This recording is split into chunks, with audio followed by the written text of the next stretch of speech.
Hello everyone, you all are most welcome to this course Techniques of Social Research.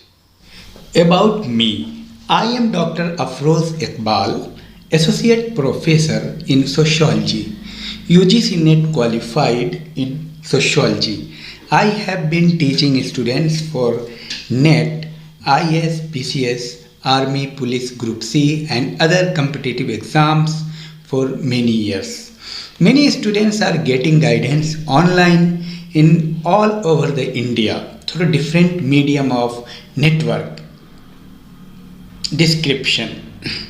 There are no courses teaching students to learn sociology through Hindi यानी हिंदी में कोई भी इस तरह का course नहीं है. I have successfully taught sociology and GS to thousands of students through contact classes. Check for me on social media. I designed this course because many students requested that in COVID-19 situation, online course is more desirable, full support guaranteed. I teach sociology and other discipline not for money but for the passion of teaching. This course will consist of many short lectures. This is the shortest and most scientific sociology learning course ever designed. Medium of this course is Hindi and Urdu. इस course का माध्यम हिंदी और उर्दू है. जो कोई भी विद्यार्थी lecture को हिंदी में समझ सकता है वो उर्दू में भी समझ सकता है कि हिंदी और उर्दू की बोली एक ही है. तो इस कोर्स का जो माध्यम है वो हिंदी और उर्दू है. Who this course is for? Anyone who is doing graduation, BA or post graduation, MA or competitive exam like NET, lecturer, UPSC, PCS. कोई भी व्यक्ति जो BA या MA कर रहा है, competitive exam की तैयारी कर रहा है, NET की तैयारी कर रहा है, उसके लिए ये कोर्स बहुत ही इम्पोर्टेंट है.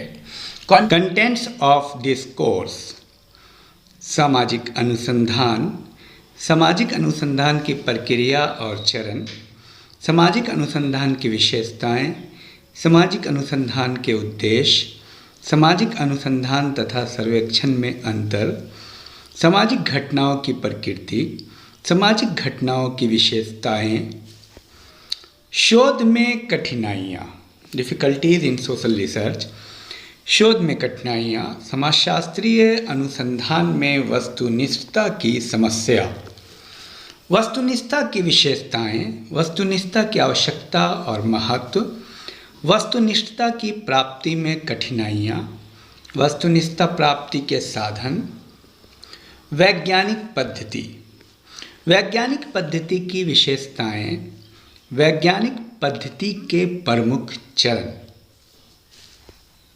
साक्षात्कार, चौथा चैप्टर, साक्षात्कार की विशेषताएं, साक्षात्कार के उद्देश्य, साक्षात्कार विधि के प्रमुख चरण, साक्षात्कार की प्रक्रिया एवं तकनीक, साक्षात्कार के प्रकार, साक्षात्कार विधि का महत्व या गुण या लाभ या उपयोगिता, साक्षात्कार के दोष और सीमाएं, वास्तविक साक्षात्कार का संचालन, साक्षात्कार निर्देशिका, अवलोकन, पांचवा चैप्टर, अवलोकन की विशेषताएं, अवलोकन विधि का महत्व या गुण, अवलोकन विधि की सीमाएं या दोष, अवलोकन विधि के प्रकार, सामाजिक सर्वेक्षण, सामाजिक सर्वेक्षण की विशेषताएं, सामाजिक सर्वेक्षण के उद्देश्य, सामाजिक सर्वेक्षण की उपयोगिता अथवा महत्व, सामाजिक सर्वेक्षण की सीमाएं,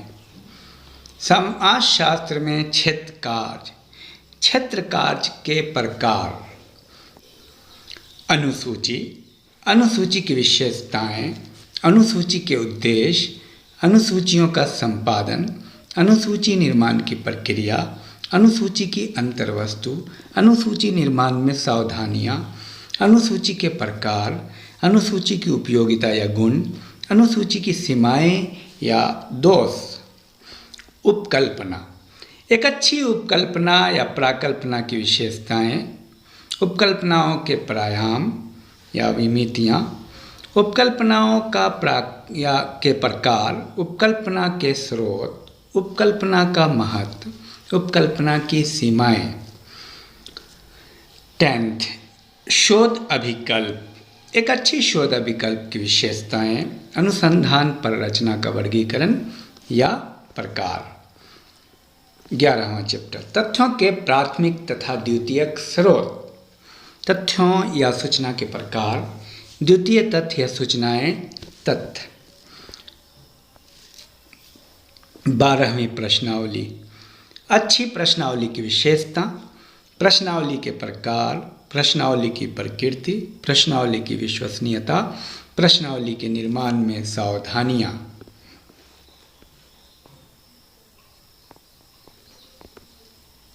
Preface. While telling these lines of the preface, I am feeling very happy because there is no lack of books in the market on sociology. But when you would watch my videos, you will get to experience why these videos are different from others. The objective of the course, concept of sociology, can help the curious learner with different concepts, theories, functions, influences, factors, and different processes. For the purpose of explaining these principles and procedures, suitable examples have also been given as necessary. Language and style have been adopted in such a way that the initial knowledge of the subject can reach the students conceptually. The main focus is kept in mind. It has been said that the student can understand the subject matter properly. Keeping in mind the convenience of the students, the subject has been explained in simple language. In the end, the test questions are given. It is my belief that this will be useful to those who are in college level or university level students, as well as competitive students of various exams like NET, UPSC, PCS. Your suggestions to improve in further are welcome. By the end of this course, you will be able to understand the basic concepts of sociology. You will be able to write in any exams. You will also be able to practice MCQ objective questions for NET.